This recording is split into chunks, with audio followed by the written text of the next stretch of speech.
in Cage Rage, he fought a lot of guys. And he fought Lee Murray, and that was a gigantic fight because Lee Murray was that crazy English hoodlum, the hoodlum who robbed the bank. Familiar. You don't know the story?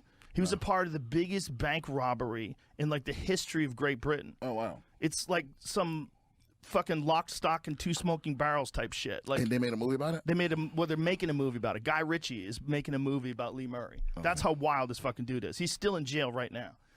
There's like, I think they stole like $80 million, something crazy like that. But these guys had like full-on tactical gear, fucking machine guns, like the whole thing. UFC fighter Lee Murray, who robbed a bank for $90 million. Like, wait a minute. So this was...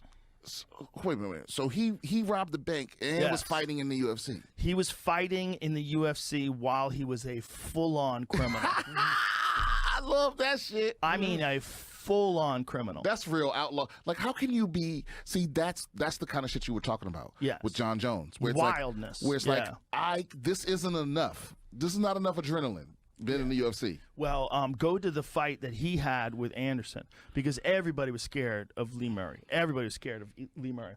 Anderson, I didn't know that. Pieced him up. Anderson pieced him up, man. Anderson toyed with him. He played with his food. This is not, and this is in the UFC. No, this is in Cage Rage as well. But it was a tough fight because Lee Murray came for blood. And this was an Anderson when he was in his 20s. We got to realize, like, the Anderson that we got in the UFC, we didn't get him until he was, like, 33 or 34, I believe was his first fight. Was he already past his prime when he got to the UFC? No, or no, right he was peak of it? riding the very peak of his prime. But I think he came into his prime in Cage Rage, rather. Because in Cage Rage, he fought real tough guys, and there was a big organization in England, but most of the people in America did not know these fights were going on. And he's fighting guys like Jorge Rivera. He's fighting Lee Murray. He's fighting Tony Strickland. And I forget who else he fought in there. But, dude, I'm telling you, Anderson could do it all. He could grapple. He was dangerous off of his back. He was comfortable everywhere.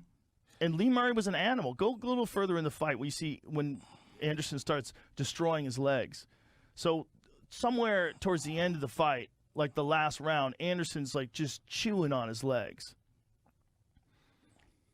There it is.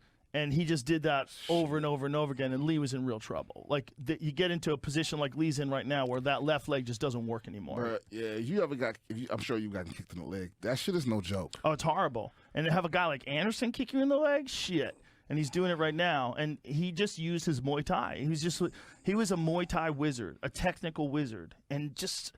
Again, these guys that are at the top of the heap, they're so creative and they're so explosive and they're so wild. Like they could take these chances in the heat of a gunfight and they find these openings.